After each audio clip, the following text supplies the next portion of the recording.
Recording is on. Hello, everybody. We're here in the presence of the master of the Satanic Church. No, I'm kidding. How are you all? How are you all? Happy Monday. If it's Monday when you watch this, or any other day of the week, if you watch it during the week, or any other part of the multiverse, if you're in the multiverse, which I guess you are. If you're not in a black hole, whatever.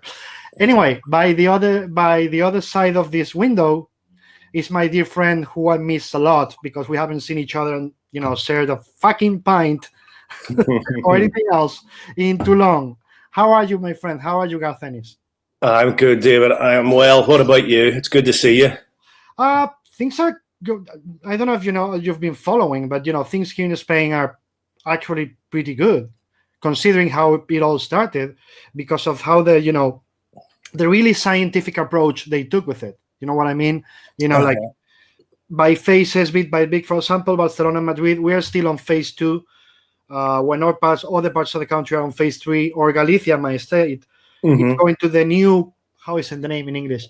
The new reality starting on Monday, which is out of the state of alarm. So it's very, like not everybody at the same time, because if we do that, we're fucked. Yeah. So we need to be bit by bit. And I honestly don't care. When they tell me, oh, but you're staying on phase 2, it's like, yeah, Barcelona and Madrid are the 2 of the 5 mostly, densely populated towns in Europe. Yeah. And that's what we have the biggest, problems. So I'd rather stay this way for another month and, be sure that we don't have another big sprout of the virus. Yeah, couldn't agree more.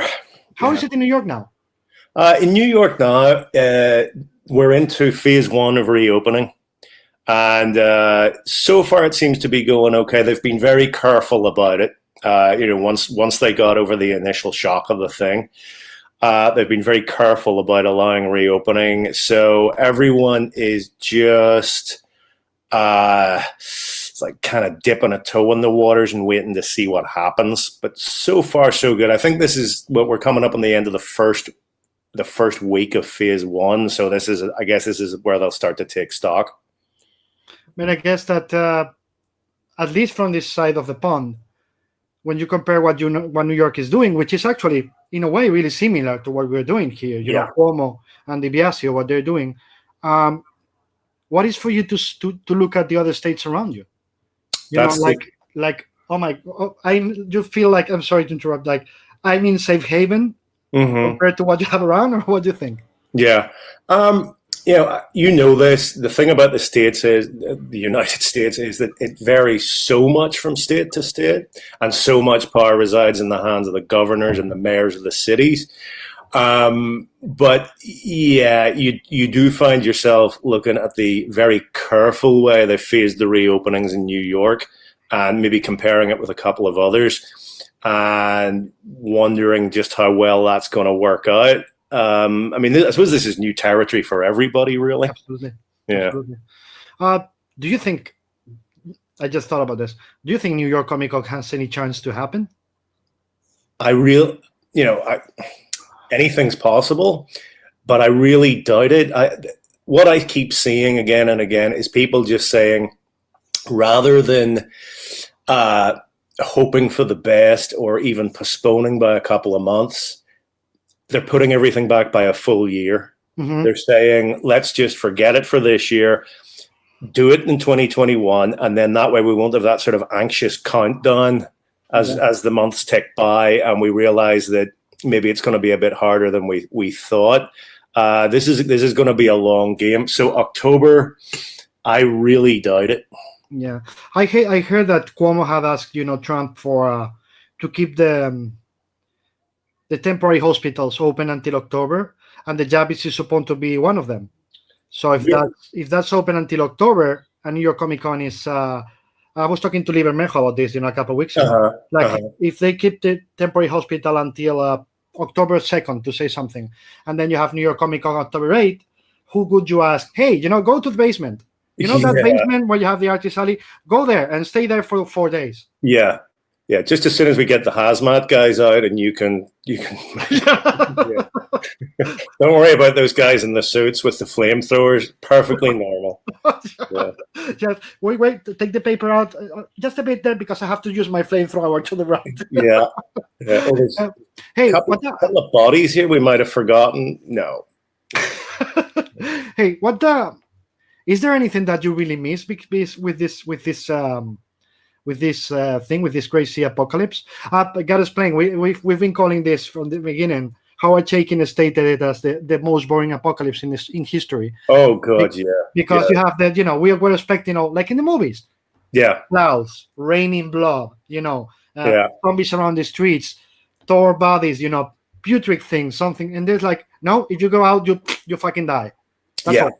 Yeah. I mean, if you look at that movie Contagion, the Steven Soderbergh thing from a few years ago, that is probably a reasonably accurate depiction of what would happen in a kind of a more dangerous outbreak, where you have a guaranteed 100% global killer.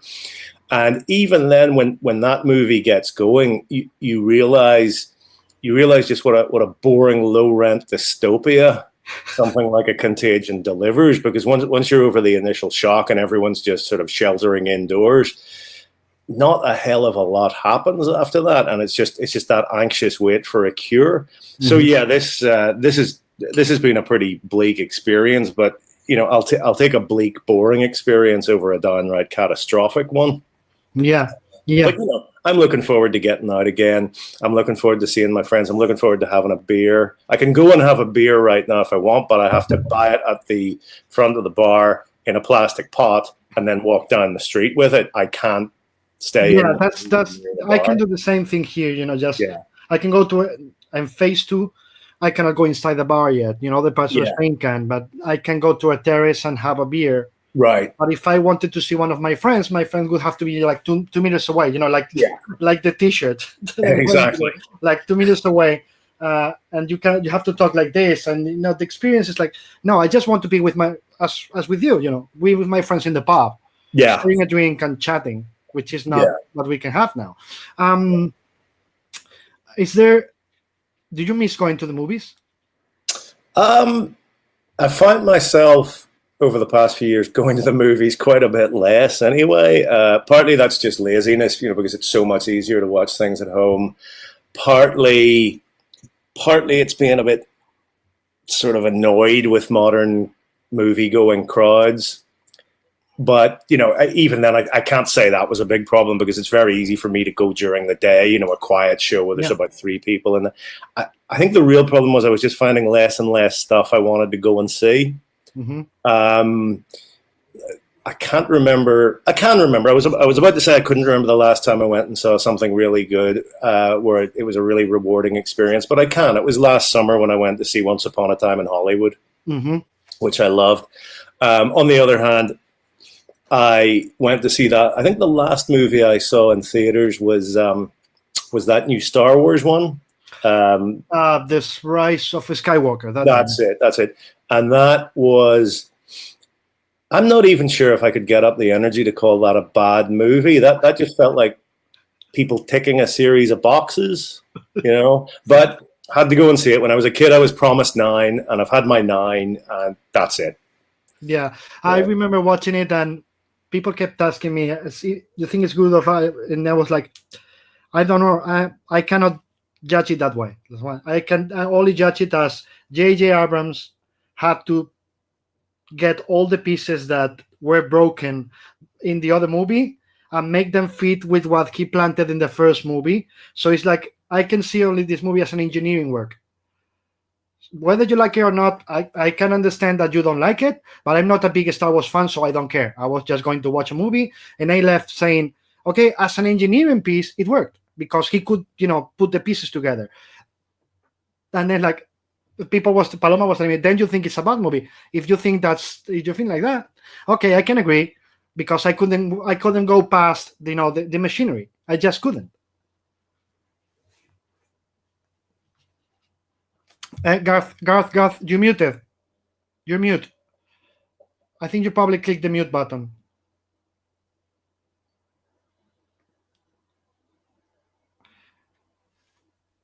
Is the button on the right to left from the There we go. there you go. Yeah, that's weird. I didn't touch anything. Oh well. Anyway. Anyway. Sometimes it happens that your screensaver gets in and it's well whatever. Yeah. Anyway. I'm hearing you now. All good. But where were we? Oh yes, shitty Star Wars film. Yeah. The machinery. The Paloma was Right. telling me that if you cannot go past the machinery, don't get any of the emotion, any of the Right. resolution. That means it's a bad movie. You felt it as a bad movie. Like okay, in a Yeah. way, he's right. Yeah, I mean the previous one that was a genuinely bad film. That was a badly plotted, badly put together film. But the recent one in December, it was. I mean, here's how I would describe it. I felt like I was watching a river of color and sound rush past, and occasionally I saw something I recognized, and oh, that I know what that is, or that wasn't bad. That was quite a good moment or scene. But for the most part, the river just kept rushing past, and I felt completely uninvolved and unengaged with it. Yeah, I completely agree. I think it's as you said before, ticking the boxes. They have. I am J.J. Abrams have a series of things that I have to make happen in this movie. Right. Because the fans were really angry with the other one, and I wanted to plant so many things on the first one that cannot happen because what happened in the second one. So Right. pencil in the mouse. Okay, 1, 2, 3, 4. The movie's ended and it's not a good movie, and you are not telling anything. I don't care. My work was to tick the boxes. Yeah. It's a shame because I thought The Force Awakens was highly enjoyable. Yeah. Only flaw was, here's yet another bloody Death Star. But everything else about it was good. The old cast were good. The new cast were excellent. I mean, it was never better than when Daisy Ridley and John Boyega were on the screen. They're two terrific performances. Yeah. But that's it. I guess 1 out of 3. Yeah, but what do you think of the other two? The ones that are not the Skywalker. Solo and Rogue One. Rogue One. Rogue One was pretty good, and it had a great space battle. But ultimately, I found myself thinking, who cares? I mean, why is anyone ever desperate to know the story of what happened just before Star Wars? And Solo, yeah, that was pretty ropey stuff. Mm-hmm. And it was amazing, actually, if you think about it, because how do you go wrong with Han Solo? Like, what an easy character to get right. I gotta say, with Solo, I have been told so many bad things. I only have watched it once, to be honest. Yeah. But so many bad things that I left the theater. That impression when it's like, well, it's not that bad. Mm-hmm. Because I have been told it was crap. But I guess that's the only reason. And Rogue One, I just thought it was a good war movie. And I disconnected the part of the connection with the first Star Wars until the last 5 minutes when I was like, no, don't show me, don't show me the first minutes of A New Hope. Yeah. I don't need it. They die, the plans are going. Why do you need to show Darth Vader and all that? That killed those 5 minutes. They killed me because it was like I was enjoying a war movie. Yeah. Also, just have to put the nail to connect it when everybody knows. It's that mania that the Star Wars has. About there's things I don't need to know. Why do you keep telling them to me? Right. I know what you mean. Also, I'm not sure I really need the gruesome reality of life in an insurgency in what is ultimately a fairy story. Yeah. I don't really need that. I just need good and evil and rebels and Imperials, and we'll go from there. Yeah, I agree. I remember, I don't know. Have you watched the James Cameron series History of Science Fiction? No, I haven't seen that. It's a 5-episode TV show where he interviews the best, for him at least, science fiction movie director, like Ridley Scott, Nolan, and Lucas, and all the others. Oh yeah, okay.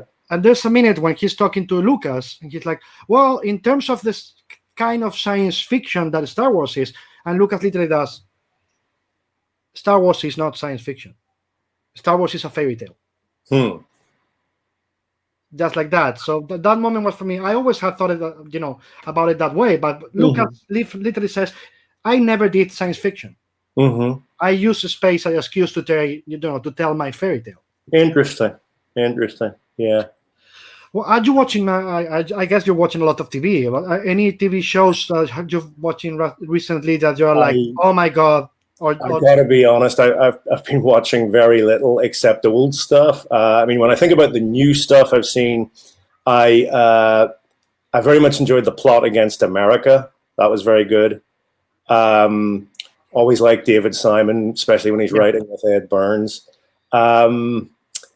Beyond that, I mean, there's been a couple of movies, but really, it's honestly like a movie here, a movie there.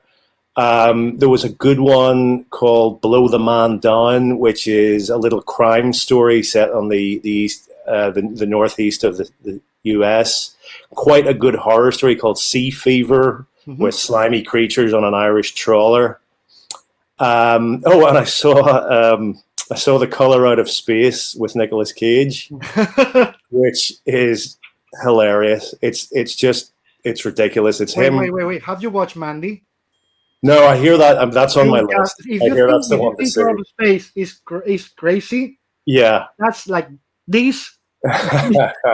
Mandy is just the most. I don't know how even to define it. The most outrageously bonkers, gruesome, dirty, whatever you can imagine. That's Nicolas Cage saying, "People think I'm nuts. They think I can't go any farther. Hold my beer." Oh, good, because I like it when Mr. Cage gets going. I really do. Yeah. Have you during the pandemic? I was mentioning to somebody else the other day that wanting or not, for whatever reason, I tried to start, watching new TV shows, etc. But I got saturated. You go to Netflix and it's like a million choices. In 3 minutes, I'm just fuck it. I'm not going to do this.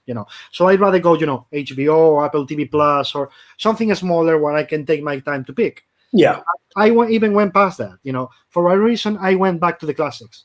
I started to rewatch the stuff that I love. Maybe because of we are all finding in a way our safe place. Has it happened to you at all or not? I honestly feel that whereas you hear a lot these days about how we're in the golden age of TV, I don't think we are. I think the golden age of TV was about 10 or 15 years ago when you had really high quality stuff like, well, actually this is longer than that, but The Sopranos, The Shield, The Wire, Band of Brothers, Battlestar, Mad Men, Justified, Mad Men, yes, Breaking Bad. What I feel we're in now is an era when there is a massive demand for product and a ton of shows are being rushed into production before the scripts have really been worked out properly and they've ironed out the bugs and they've asked themselves, is this a great idea really, or are we just in a hurry? That's what I see again and again. I see shows that start well and go off the boil. I see shows, I try to watch shows where people have said, if you can just get through the first 6 episodes, it turns great. And I'm thinking, that's a bit, things like that. But what I'm not seeing is anything in the class of the shows I mentioned. Yeah. I agree. I'm seeing a lot of, how was it called? I don't know if that's the right name in English, but we call it here first draft syndrome. Right. I know exactly what you mean. Everything goes first draft. We gotta produce it. Yeah. No, I can see the holes. I can see everything in that TV show. Even from it's the pilot. I don't care if it's a pilot. I'm seeing all the gaps. I'm seeing that this, and this doesn't click because somebody didn't stop you guys and said, "Fuck, we need to go back." We need to go back. And I don't want to watch shows where the mistakes they made have to be explained away afterwards. And I don't want to watch shows where you have to go online afterwards and have the thing explained to you by people who've studied the thing so carefully they're seeing things that aren't even there. What was that HBO show, Westworld? I started to find that quite wearying, and it's a shame too because HBO are responsible for probably my favorite shows of all time. Same thing.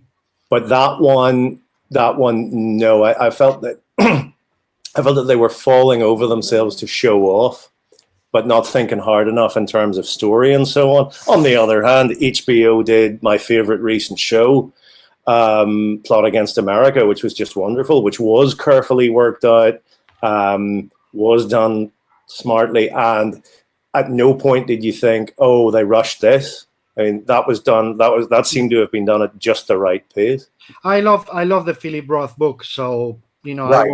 I was really dying to watch it, but then really afraid, and then Carlos Pacheco told me it's David Simon, and I was like, oh my god.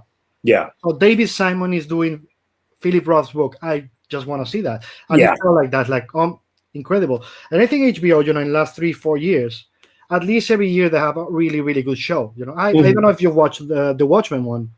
I did not.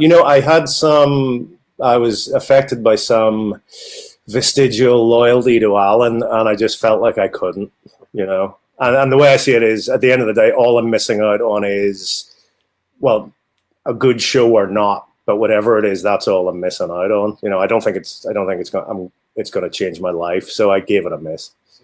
I only watched it after talking to Dave, seeing he was involved. He assured me, how big of a fan Lindelof was, and how he was doing exactly everything to not touch Watchmen, to just stay away. It's the same universe, but nothing else is Watchmen. So that's when I decided to watch it. It took me like 3-4 months because of the same reason. I was like, no, not again. I haven't even finished watching the movie. It was that was years ago, but I don't think I missed anything anyway. But the other one that I was going to mention, have you watched The Leftovers? Leftovers? No, I have not seen that one. No. I think that's the best one that HBO did all right. I'll give that a but I agree. It's happening a lot with TV. Also I was talking to Dave McKean yesterday, and we were both agreeing on the same thing. The tent poles in movies. What is happening is, okay, they need to do 3-4 really, really money makers. But then you need to get somebody and not in your head saying, hey, stop. You're going really, really high budget. You're going really low budget, but there's nothing in between. And the ones in between is the one that, create followers. Yeah, I think that's been a problem for a while. I mean, I can remember 10, 12 years ago being told that it was easy to get an ultra low budget movie going, comparatively easy to get a massive budget movie going. But all the ones in between at 40, 50 million, I mean, you give me that and I'll retire. But to make a movie, that will get you something, as we say, around the middle.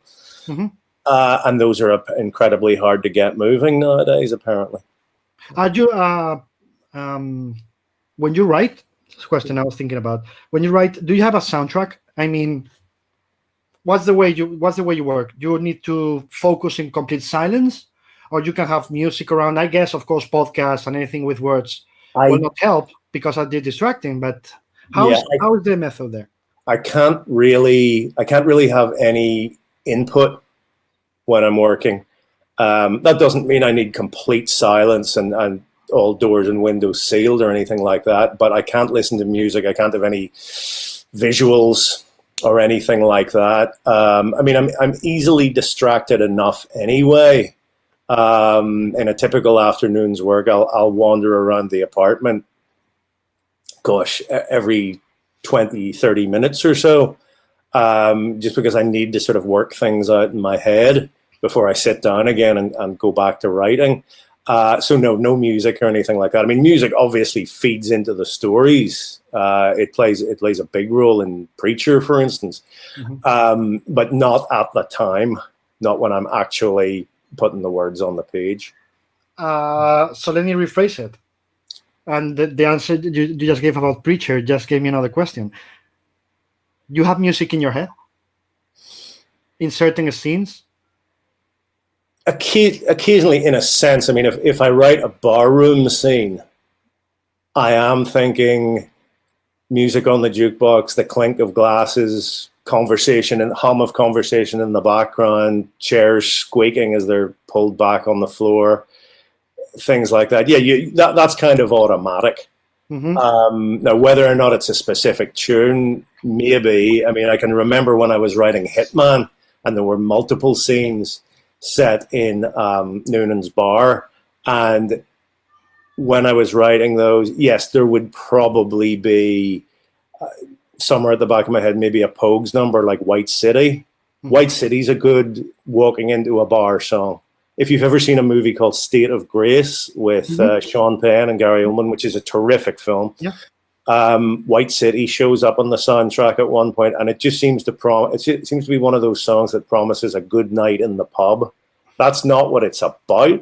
It's about something very different, but the tune and the rhythm seems to say, "Here we go." You know. As for more specific things, I mean, if this veers away from your question a bit, but there's also a Hitman reference here, because it was when I heard that song "Closing Time" by Semisonic. Mm-hmm. I don't know any of their other music, but I know that song.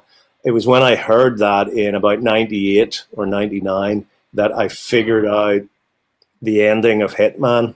Or I already had the threads, but that was when they all came together for me, and I thought, that's right, it's called "Closing Time," and it's last orders at the bar, and that in fact was the theme that went right through the story. Mm-hmm. I think there's a line: "Every new beginning comes from some other beginning's end," and that kind of fed directly into the way Tommy and Nat finished up in that story. Mm-hmm.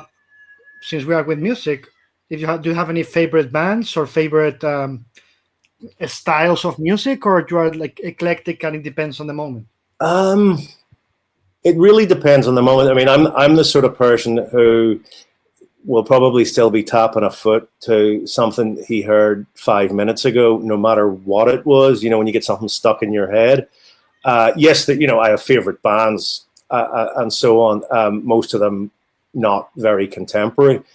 But again, in terms of music actually influencing me in that sense, it's vague, and it's whatever I heard 5 minutes ago getting stuck in my head as much as anything else.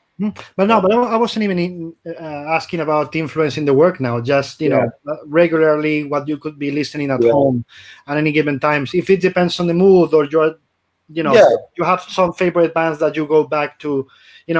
There's people who always are like, "Oh, I'm always listening to the Beatles," and I'm like, "That's gotta be boring." There's like 2 billion bands in the world, and you are going to the Beatles every fucking day. Yeah, half the time with me, it'll be remembering a song or a band that I'd forgotten, and then just revisiting them and working my way through, a good chunk of their output. Much more like that. I mean, at one point, about 25, 30 years ago, I was a massive Pogues fan. Probably the only band I've really dedicated myself to in the way that people who are big fans of bands do, where every album, the order of every song, the words to almost every song, all sorts of minutiae about the band themselves, when such and such joined, when so and so left, when there was a falling out. Actually, the Pogues supply the best line about a creative bust-up that I've ever heard, and this could apply to anything. Doesn't have to be a band, but anytime a creative partnership is destroyed or falls apart, I think of this. They asked Shane MacGowan, why the Pogues broke up. And he said, well, it was as much musical differences as the fact that we hated each other. Well, I said, that's great. That really nails it. That would have worked for the Gallagher brothers if they had recognized years before. We just fucking hate each other. Yeah. Actually, just thinking about it, I know a guy who ran a recording studio in London where the Gallagher brothers recorded a lot of stuff. And he said the interesting thing about it was, I think they used to say, Noel got the talent and Liam got the voice, or something like that. Do I have them the right way around there? Liam's the singer and Noel's the the songwriter and guitarist. Is that right? Yeah, Liam, I think, is the singer. Yes. Yeah. He's the one always causing trouble, and a lot of times Liam wouldn't show up at the studio, and they had to get Noel to fill in for him. And you could see, my friend said you could see how frustrating it was, because yes, Noel could write great songs, and yes, he could keep the band together, and yes, he was a professional. He was all the things Liam wasn't, and yet when Liam did show up and sing, it changed everything. And you could see why, frustrating and annoying as the guy was, they just couldn't do without him. His brother couldn't do without him. Wow. I always thought that was interesting, because it's like, no matter how frustrating someone like that is, take them away, no more band, really. I mean, Yeah. the Pogues tried it without Shane, and it didn't work. Okay, I'm loving this part of the conversation. I remember one dinner with Frank and Grant in Glasgow years ago, Mm-hmm. when they were just talking about punk, and then we started talking about the Smiths, and I was like, nah, I don't really, nah. And Grant didn't like that I said that at all. Like, I was like, okay, let's talk Yeah. about opera or something like that. It's not, no, I don't. I see it's not a good idea to criticize the Smiths in front of you. But anyway, Yeah. It's funny, that I could see that, because I think Morrissey's pop star fame, that's the kind of fame Grant has always wanted, in a way. It's that kind of larger than life, incredibly exotic, colorful figure that he's always wanted. I mean, I'm sure he could do without the late career slide into dubious right-wing fascism. but apart from that, I think Grant has always, wanted that kind of pop star fame. Yeah, which is interesting, because where a guy like Alan Moore, he kind of achieves fame but has an awkward relationship with it. Neil Gaiman, he achieves fame, but I think very wisely uses it as a kind of a marketing tool. He has the smoke for that. absolutely. I don't think Grant ever gets to that level.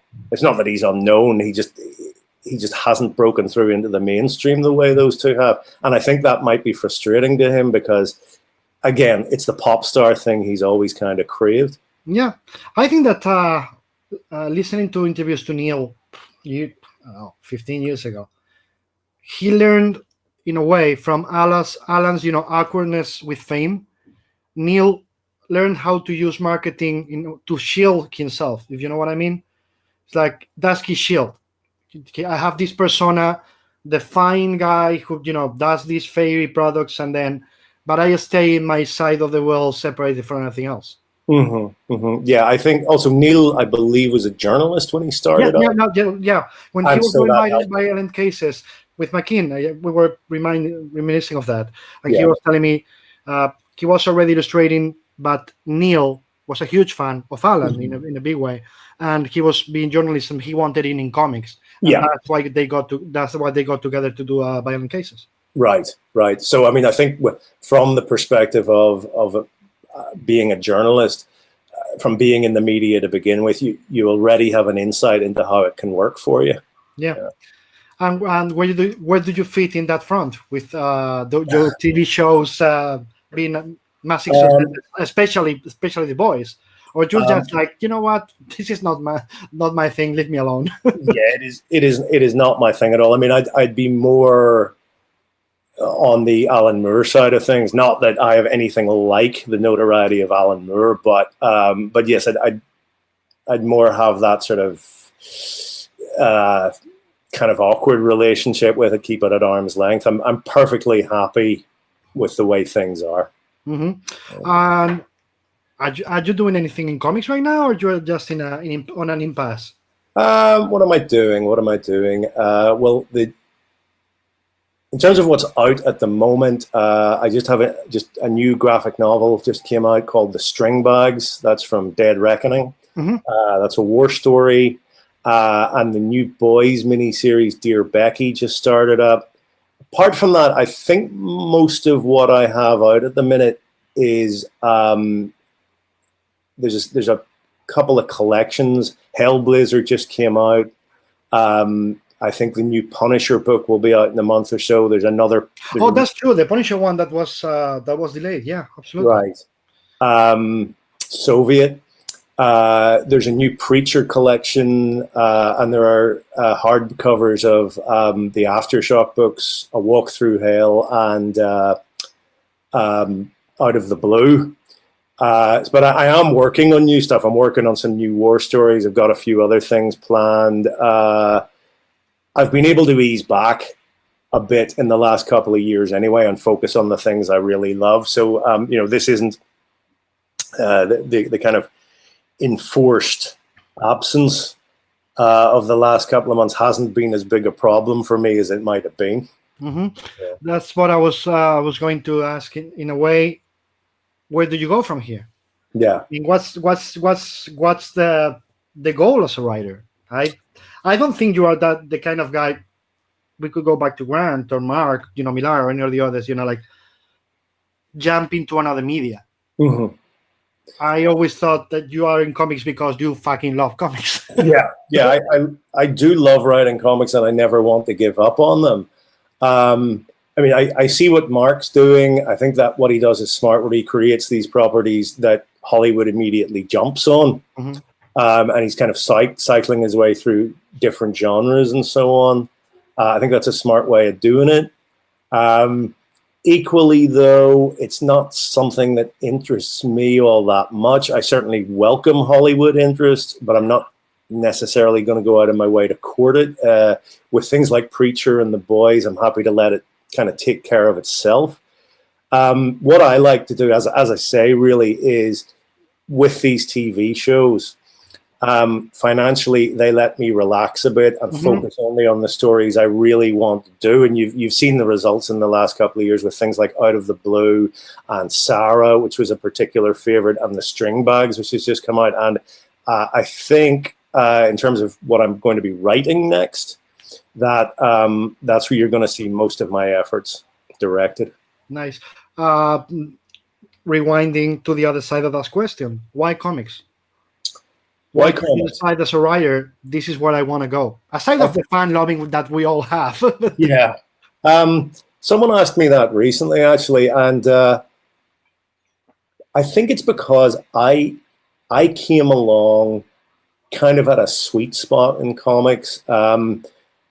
When I was in my teens, at exactly the kind of age that people usually give up on comics, all of a sudden you had Alan Moore, and through him I discovered Frank Miller and Howard Chaykin and Paul Chadwick and Peter Bagge. And so at the exact time that I should have been given up on them, suddenly comics exploded creatively in a way that they simply never had before. And all of a sudden you had this sense that here was a medium whose potential was largely untapped. There was an enormous amount that could still be done with it. Mm-hmm. And I found myself, I think because there was so much attention sometimes in the mainstream press, devoted to these guys who were doing this stuff, I thought, that looks interesting. That looks like something I could do. And so it was just coming along at exactly the right time in comics. And I think having a natural affinity with the kind of material that these guys were doing, rather than perhaps that of a traditional comic fan who is perfectly happy to be put on superhero books. I was looking at what these guys were doing and thinking, wouldn't it be interesting to do completely new material? New stories, new concept, things that haven't been done in comics before. So as I say, it was just the right time. Yeah. Let's talk about the language then. In many of the conversations I'm having, we're always reaching in a big way the same conclusion, and we keep going back to Alan Moore.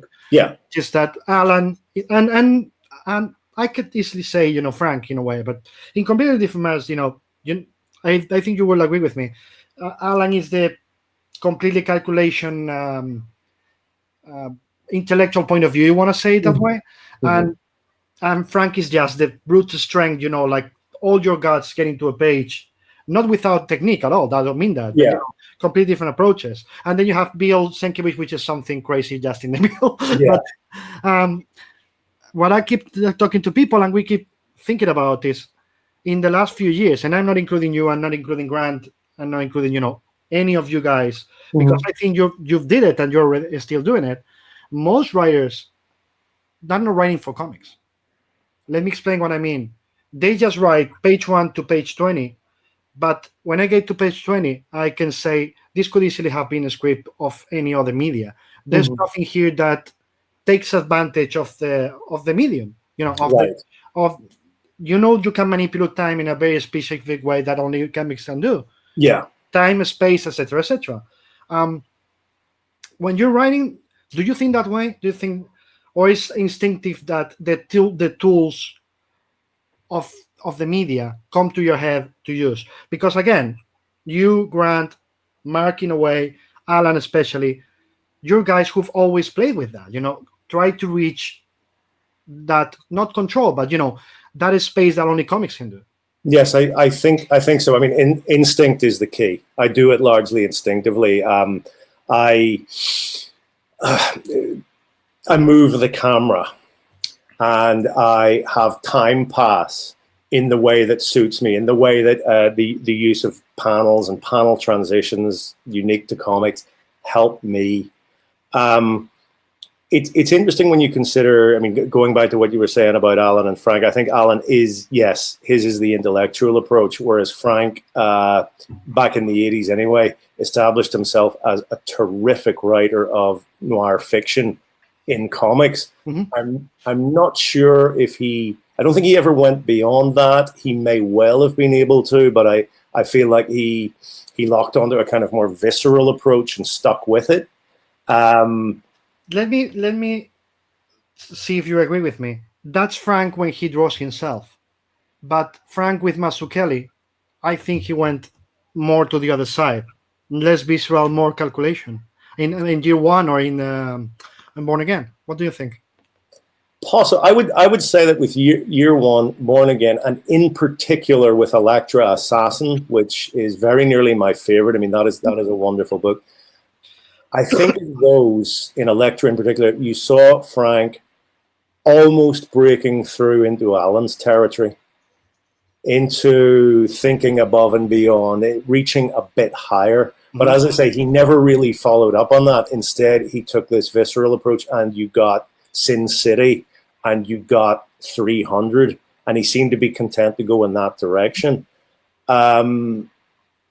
It's interesting to consider. I mean, I think at the end of the 80s, you saw Frank, who could basically have done anything he wanted. You had companies like Dark Horse basically giving him carte blanche to do whatever he wanted. Okay, you got muted for a second again. That's your final. Okay, I got it. So you had his Hollywood career take off, and I think those kind of interrupted whatever creative path he was on. Yeah.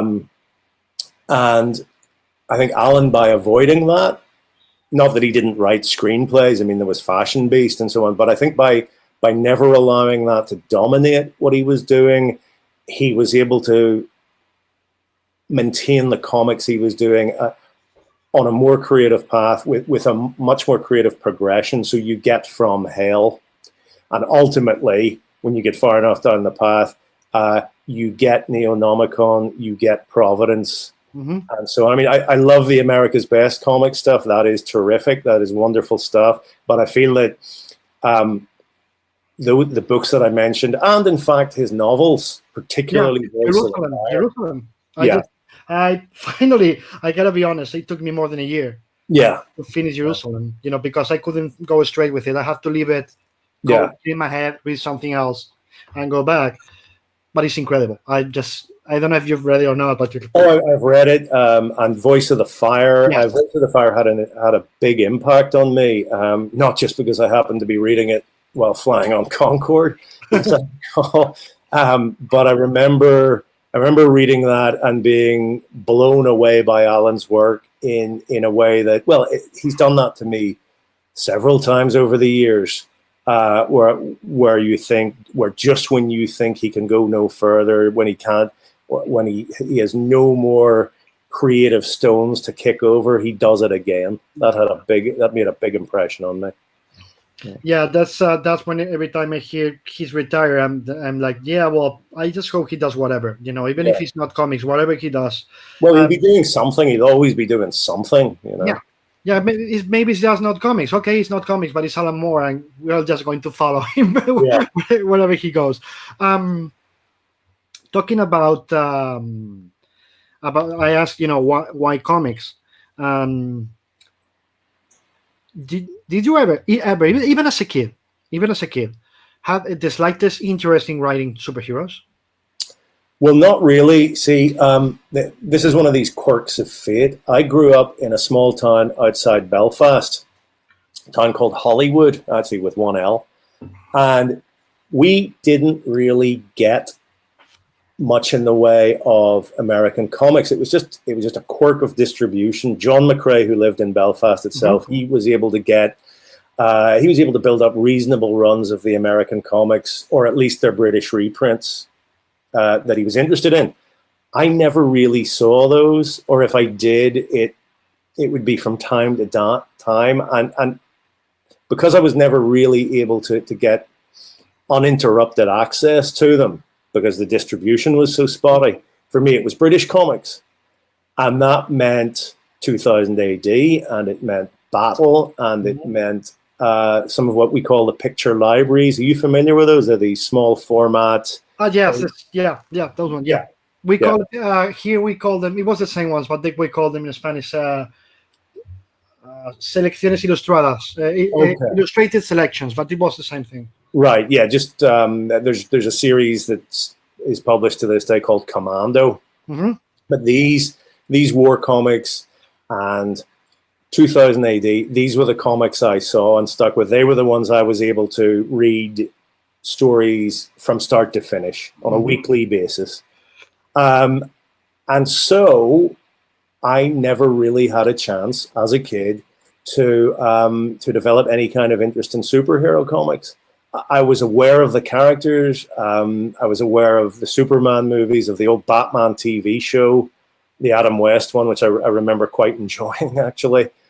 But the comics, no. And I really feel like, in a way, I dodged a bullet there, because if I had liked superhero comics the way everyone else does as a kid, I'd be simply doing what almost everyone else does now in the mainstream and reproducing the comics of my youth forever. Yeah. Instead, I went off in a different direction. I don't know if I ever told you this. The first American comic I ever read cover to cover was The Dark Knight.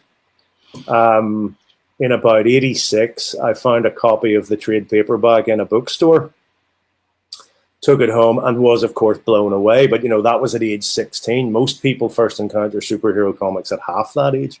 Yeah. It's a completely different vision. If that's your first, the first time you are in front of that, and at that age, the way you watch it is not the same. You're not watching it from the point of view of the idol. You're watching it from the craft, and they took it a step farther. This is the part that interests me the most. That happened to me with Dark Knight and with Watchmen. When I was screening comics, I was 14, I think. And I just read enough like this interests me because it takes it a step away. It's not the same story again and again and again and again. Right. And let's go around and let's kill them and let's beat them back because that's the only thing we can do. And he gets too old, so let's get Satan. No, it was Mephisto to take his children away. That's just shitty story with Spider-Man. Like they just can't go around and around. And that's the thing that I was going to ask you. Do you think the new generation, that's why I'm seeing too, by the way, in Spain, since they're growing up with a lot more influences, and I mean, it's not only superheroes, here, if you were growing up in the 80s, if it was my case, I'm from 74, you had Marvel mostly, and then DC started, but it was mostly Marvel, and then Mortadelo y Filemon, the classic comics for kids. And that was all. In my case, it was strange because I'm the fifth of five, and my brothers read Savage Sword of Conan, so I was reading Savage Sword of Conan when I was 5. That explains a lot of things about how I'm that as I am. But now, they can read a lot of Spanish graphic novels, slice of life, personal stuff, manga, and anything else. So I think that the new readership, for them, superheroes are not, how can I explain it? It's not the end goal. It's not what they want to read. It's just one more thing for escapism, but that's not really what they want to read. And I told you this. Vertigo comics have always outsold in Spain superheroes. Yeah. Even with younger kids. which does make sense, because in Europe, of course, you don't have that superhero tradition. People know the characters and know what they are, but Vertigo material is going to appeal to a European audience that bit more, I think, rather than the more traditional superhero, same character, same story over and over again forever. Yeah. Thing, which and that I suppose is a tradition I would respond to as well, because if you look at classic 2000 AD, there was a very final quality to a lot of the stories. People did die and they didn't come back. Yeah. And even if you look at classic Judge Dredd in the 70s and 80s, it makes you realize just how creative John Wagner and Alan Grant were being, because it's not like Batman with his dozen villains who he will face, one each per year. Yeah. Then they'll be locked up, then they'll come back. Dredd shot people. He killed them. They weren't coming back. And what that meant was John and Alan had to constantly come up with new characters. So it was kind of unhealthy for the villains, but it was creatively, it was very healthy for the strip. Yeah. And that's a tradition that I'm glad I was exposed to that. I think creatively that did me a lot of good. Yeah. Yes, you can create a great villain or a great character, but you can give them the whole story. You can give them. Brian Vaughan said the problem with superhero comics is there's no third arc, there's no ending. But you can get you create the character, you can give him a great last battle, a great end to his story. Then you have to go and create a new character. And that, as I say, that's exactly what I say when I talk about it being creatively healthy. It stops you treading water. There's no time for the Joker, time for the Penguin, time for the Mad Hatter. It's like I got to come up with something new now, and for me that's a great tradition. But that's amazing, because in a way it allows, go please. I'm sorry. No, that's it. I was going to say that's amazing, because that catharsis, that cathartic moment where you can create, think as a writer, I know how I can kill this character, but I know how I can give him his fucking great moment, because I know it has an end. So I can create the whole arc in my head and then put it on the page. And it's also for the artist, I guess. I can tell the whole story from designing the character to, killing him. I can tell the whole story and not, okay, in 6 months you're going back to the same one. Mute. Got it. Don't know why that keeps happening. But if Preacher and Hitman and The Boys and the others have any narrative power, it's because they ended. It's because the characters did get those moments. Either, they died the gruesome death they deserved, or they got to ride off into the sunset. But the character got what was necessary to finish his or her arc. Mm-hmm. Yeah. That's why I think that, with everything that's happening in the market, the distribution thing, DC, finally separating from the Diamond, Marvel is staying with them, whatever's going to happen, because we can't really know. Yeah. But finally, we're out of the monopoly. Yes. In a way, because everybody else is staying with them, still at least for now. Do you think the change is finally going to happen in terms of getting comics to people who cannot read them, and getting them not superheroes, getting them something else? I'm sure that the key to it is non-superhero material. If the medium's going to be taken seriously, we can't keep putting that stuff in front of them. You can do that once or twice. I mean, look at the huge mainstream success of Dark Knight and Watchmen back in the 80s. I mean, those two books, I think, were responsible for the sudden rise of adult comics in the UK, with Crisis and Revolver and Deadline and so on. Didn't work out. Not the fault of Dark Knight and Watchmen, but I think if you are going to hook in a mainstream audience and get American and British audiences to accept comics in the way that European and perhaps Japanese audiences have, you cannot keep putting superheroes in front of them. Yeah, because you go back to making them. Your audience keeps. We've discussed this several times and laughing about it because that's the only thing you can do. Your Yeah, audience is getting older. You make the characters, older, or you make yeah, them having kids or more mature or blah blah blah blah. And by the end of the day, you are like, but that's just covering a hole, yeah. and that hole is going to open again. It's And that there's another problem here too. The problem is, frankly, the success of superhero films, because that will convince at least the big two to continue pumping out that material in comics. I would argue that the success of superhero films, where you can finally do on the screen what you used to only be able to do on the page, um, I think it has a negative effect on film. Mm-hmm. Because let's face it, the complexity of the characters and stories in these things is not particularly deep. Mm-hmm. And it has a negative effect on comics because it means that DC and Marvel are just going to continue to bash out more of the same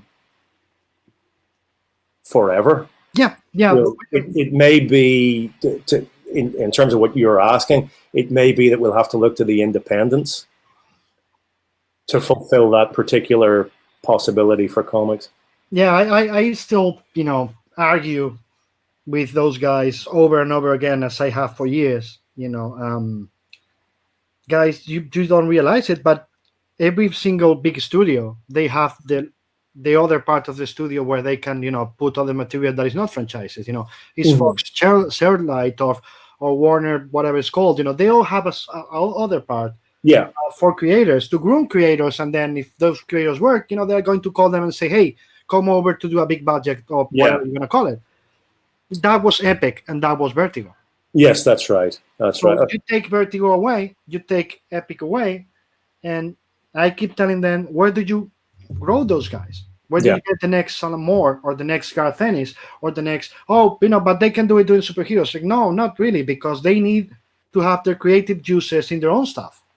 If they are only doing the superheroes, they're only going to be able to tell the same stories in a variation. Yes, with a lot of talent like Jason Aaron and many of the others. They're really talented and do really good stories. But then, by the end of the day, those are just superhero stories. Yes. So, I mean, DC have their Black Label thing. We'll see what comes of that. But beyond that, I think you're absolutely right. I mean, the only characters that you can really write, the only pre-existing characters that you can write meaningful real-world stories with, or stories beyond the kind of superhero norm, are the Punisher, and Nick Fury, and I suppose John Constantine, because these are characters that are easy to write in the real world.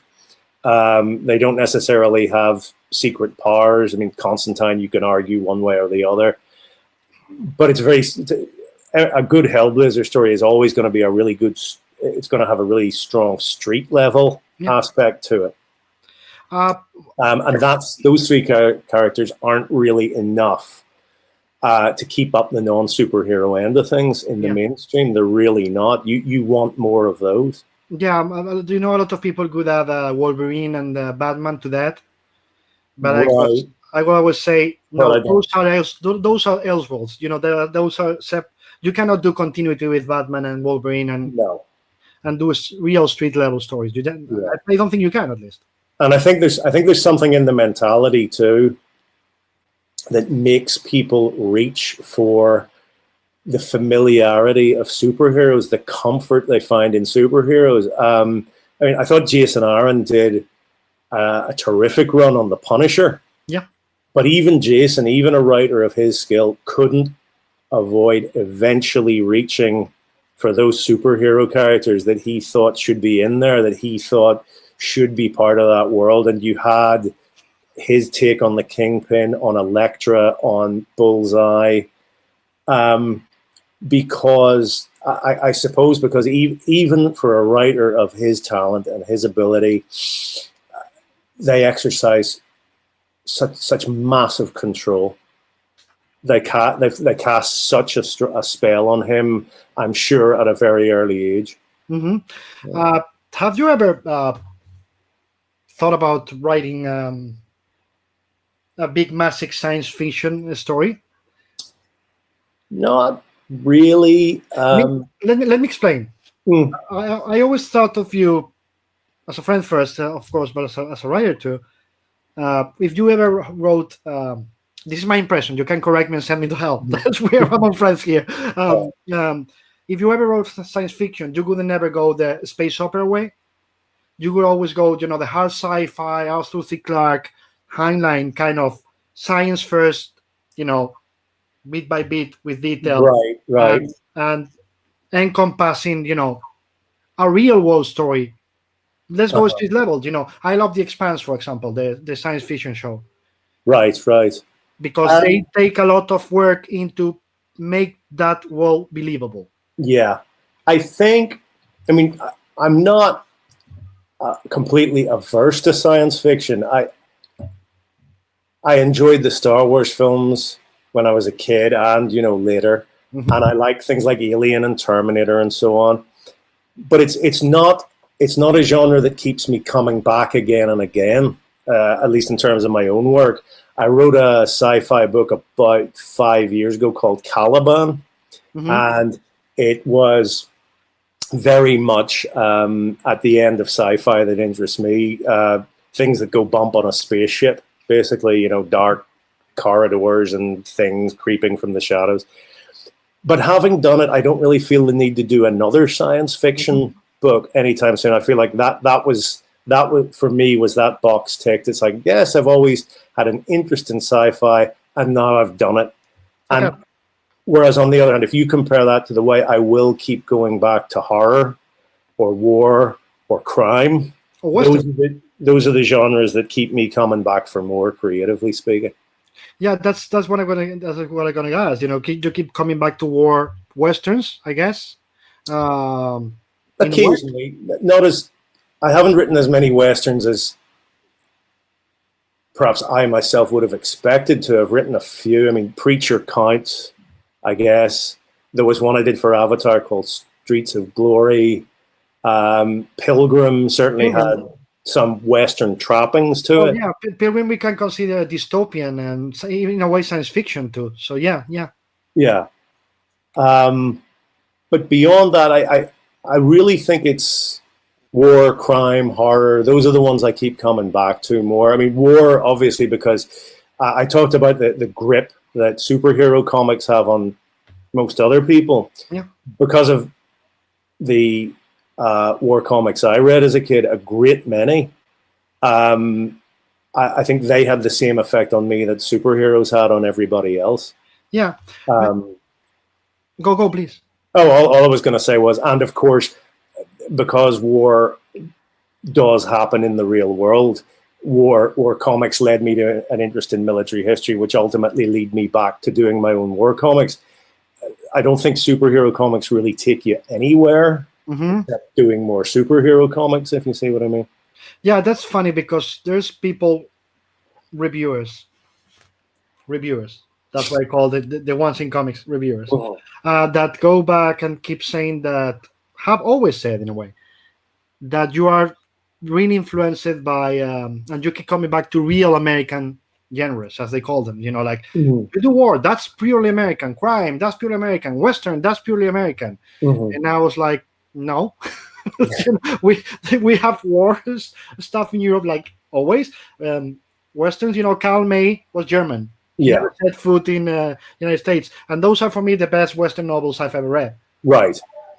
Maybe you don't agree at all, but I loved them as a kid. The Winnie Pooh and all secondhand stuff and those kind of things. Is there anything that is really real, in terms of that? Oh, it's the American genres that attract me and I try to do them, or just it's your childhood and what you read as a kid, as you said? I think that is what starts it off. I mean, when I think about what the ones you listed there, really the only American genre is actually the superhero. And that's what I was going to say. It's the other ones are not really American, even if they think that way. I keep saying noir. I don't think noir is American, guys. I'm sorry. No, not at all. No, that's universal. So is crime. I mean, you can make a strong argument for the Western. Yeah. In that historically, of course, this country is where that kicked off. But yes, you're quite right. A great deal of Western material has been made by European directors and writers. Sergio Leone. I mean, Mobius did a ton of Yeah, yeah, Western no, of course. material. Yeah. But I don't think there's a better Western comic than Blueberry, to be honest. Well, there you go. Yeah, yeah, that is a terrific book. So yeah, we have what you said, very a lot of European. You keep coming back to war. How many publishers have you published war stories with already? Gosh, I mean, I suppose DC would have been first. Yeah. Because with them, I did the Enemy Ace book, the old Kubert Kanigher character. And I did a little bit of that where I would take their old war characters and kind of update them a little bit, maybe make them a little bit more realistic. But really, the smart thing was to start writing my own original war comics, and that's what I did. So originally Vertigo, the war stories. And after that, it was a question of, I was rather opportunistic. It was just wherever I could get them going. So Dynamite did Battlefields. Aftershock did Dreaming Eagles. TKO did Sarah. There's that Stringbags book from Dead Reckoning. Titan did Johnny Red. And you're going to see more. I mean, I'll do them really wherever I can find a home. Because that stuff really is meat and drink to me, creatively. That's what I was going to say. If there's a genre that you keep coming back, we've been going around this for a while. There is mostly West. Oh fuck, sorry, mostly war. Yes, it is above everything else. It is. I mean, you will see a steady trickle of horror comics as well. I mean, there was A Walk Through Hell. Before that, there was Crossed. Before that, there was Hellblazer. But war is the one I think I always have new war stories ready to go. Mm-hmm. With the others, it's a matter of I'll get an idea and then I'll want to let it develop over time until I'm ready to go with it. Mm-hmm. Whereas I have war stories ready all the time. Right now, in fact, this weekend, I'm going to be writing up outlines for 3 or 4 new ones, which I'll find homes for at different publishers. Nice. The question, you mentioned Hellblazer a couple times. Yeah. When you started, how did you manage, and you did, I gotta say, how did you manage to make Hellblazer yours? How did you find your voice in him? Yeah. Because that's gotta be intimidating with Alan first and Jamie second. And then Jamie, I mean, Alan created a terrific character, and Jamie, to this day, I think Jamie's Hellblazer is the best one. Absolutely, I agree. Not trying. No offense to you, but I will happily concede that he was the original and best Hellblazer writer. He established the feel of the book. He actually wrote my favorite Hellblazer story, which is The Family Man. Yeah, absolutely. And it's the one where there's almost no magic in it at all. I think there's one single instance, but apart from that, it's basically the story of a guy hunting a serial killer and then finding himself hunted by that killer. But to answer your question, it was really because I knew I would have to hit the ground running precisely because of who had come before, because of Alan, because of Jamie, and I knew I'm the new kid on the block. God, I'm only 20, 21 at the time. I really have to establish myself fast here. And that's why in the first episode, Constantine gets lung cancer, because it's like, bang, hit them right between the eyes and don't let up. Mm-hmm. So yes, it was naked ambition, really, and a determination to make sure I survived on the book. Yeah. And with Hitman, you're in a strange world like Disease, creating a new character, giving him his own series, then and now. Yeah. It's not exactly easy. So, how did you manage to convince them to give you the ongoing with Hitman? They had, I don't know if you remember this, but Hitman was created in that annual event, Bloodlines. Yeah, that I remember. That's why I specifically asked, giving you the ongoing series with him. Right. Well, you see, the whole point of that Bloodlines crossover was to create new characters. In those annuals, and they weren't very good, a big space monster would bite people and give them superpowers. Right? I know. I have forgotten about that. Believe me, I know. And I was writing The Demon at the time with John McCrae. Yep, remember and that. We did the Demon annual, and at the time, John and I were huge fans of John Woo and those Hong Kong gangster shoot 'em up pictures like The Killer and Hard Boiled, and that was what we wanted to do. And so we put Hitman in the book. We gave him his superpowers that I kept forgetting to use, and the whole point of the annuals, as I say, was to create new characters and give them their own books. I mean, it was quite a shrewd move on DC's part, if you think about it, because they get 30 new characters. And I think they did give us a little bit of equity in those characters. So although John and I do not own Hitman, we make a little bit more money off the reprints than if we had simply... Yeah, that's the creator participation. Something like that. All instituted out there, yeah. Yeah, something like that. And so it wasn't such a problem to get a Hitman ongoing off the ground, because that had been the point of Bloodlines all along, really. I mean, they did other mini-series and attempted ongoings with the other characters. As to how it actually survived, dumb luck and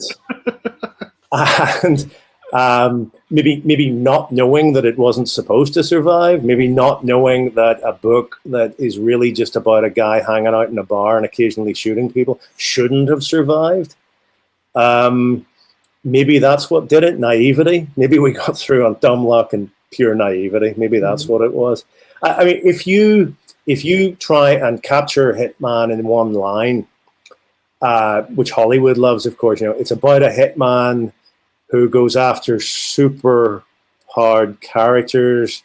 It's like, okay, sounds good. But let's face it, if you look at the book, that's not really what gives it.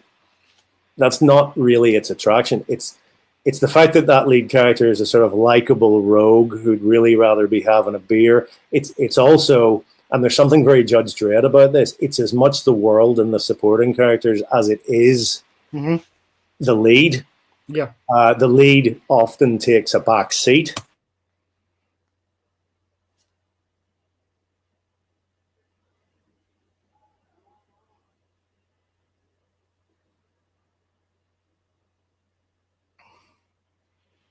Oh, there, how's that? Gotcha. No. Okay. So as I say, the lead often takes a back seat. So when you describe it that way, Hitman really shouldn't work. It does. There's enough in it to attract enough of the right kind of people with the right sensibility, that sort of skewed left of center sense of humor, a lot of the grotesquerie in the supporting characters. There's also that sort of drinker's sentimentality. There's the little band of brothers who are chopped away one at a time. Each, this goes back to what we were talking about earlier, each gets his moment, each gets his last stand and his final, his sort of last shootout. And that I think, well, that is incredibly difficult to get into one line. So you're talking about one of those books that just succeeded in spite of everything, really. Okay. One thing that I was mentioning to most of the writers that have been here is that it frustrates me a lot. It did in the past, but it does even more now. When I see the writers don't write for the artist, right? They just write. That I don't care who's gonna. Sometimes you just have to do it because the machine has to keep cranking, and it's what it is. It's what it is, and you don't know who's gonna. But in many cases, knowing who's gonna draw it, they just write the same thing they would write for anybody else. And in your case, I always think that you perfectly define who are you going to write for in the pages. It's at least for me, it's really easy to see. So my question here is, when you have Carlos, or you have Steve, or John McCrae, or David Lloyd, or whoever you can think of here, like your most usual partners in crime, to say in a way. How did you approach it? I mean, like, I have Carlos. This is what Carlos do. This is what Carlos likes to do. How, did you approach it that way with any of them, seeing it differently, or do you Yeah, just have an idea and then they will roll with it? it's a question not of writing the scripts differently, but of deciding in advance who the artist is going to be, and therefore making sure he gets a story that will suit him.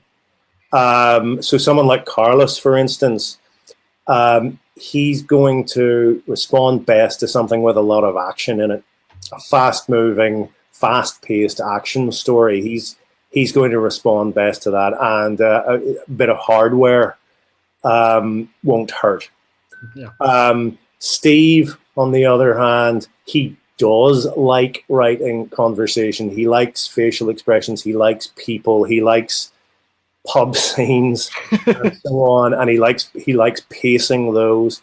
So you make sure you put him on that book. If you saw the scripts, you probably wouldn't see a great deal of variation each time. It's a matter of fitting the artist to the pre-existing story, rather than writing that story necessarily to their strengths.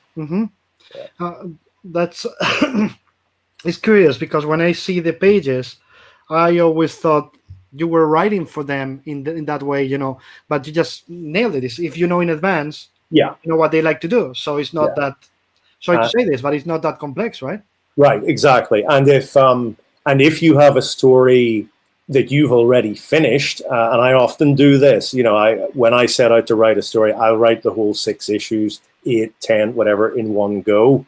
If it's a longer story like The Boys or Preacher, I'll write it in arcs. I won't write anything else while I'm writing that 6-episode Boys arc. But doing that means that you quite frequently have the scripts finished in advance of the artist ever putting pen to paper. And that gives you an advantage, because at that point you can cast around and you can find exactly the right artist, and you can make sure he has all the scripts from the get-go.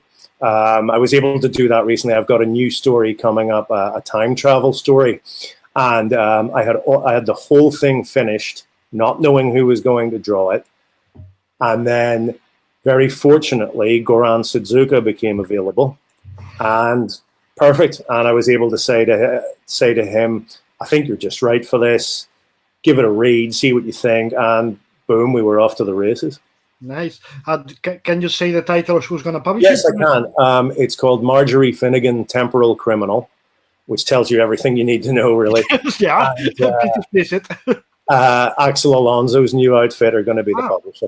I think they did actually. They ran a 1-page ad for it last year. Okay. I think, featuring someone pilfering the gifts that the 3 wise men were carrying to Bethlehem for, that sort of thing. Okay. Are you ever going to go back to do such a long story as you did with Preacher or Hitman, or you are like, I need to step away from that? I really don't think so. I mean, someone asked me something like that recently, and I said that I'm sure when you add up all the Punisher stories I'm going to write over my lifetime in 6 or 8 episode chunks, then yes, they'll probably add up to about 3 times as long as Preacher or The Boys or Hitman.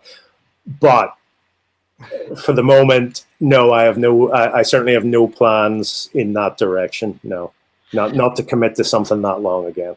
Okay. So we've been at this for almost, 1 hour. 1 hour and 20 minutes or something like that. Okay. And I don't want to keep you longer, my friend, because you have a life. I'm like myself. No, I have to go and feed the 6-year-old. All right. So I just have to say thank you so much. It's been a pleasure, David. It's been great talking to you. I hope you want to repeat it sometime. Yes, let's do it again. That'd be great. That maybe I can get some questions from people and ask them to you here. Sure, that'd be great. And, I miss you, my friend. I miss Miss you a you, lot. sir. It's been too long, and we miss you and Ruth. I hope to see you very, very soon Yes, somewhere. Be there or here somewhere. somewhere soon for a beer. All right. Okay, so I'm gonna cut. Thank you very much, everybody. Just stay there because I want to say proper Will do. bye to you, and to everybody else. Thank you. Goodbye. And tomorrow, which is Tuesday, because you will see this on Monday, we'll have with us somebody. You'll see. I'll announce it later. Bye bye.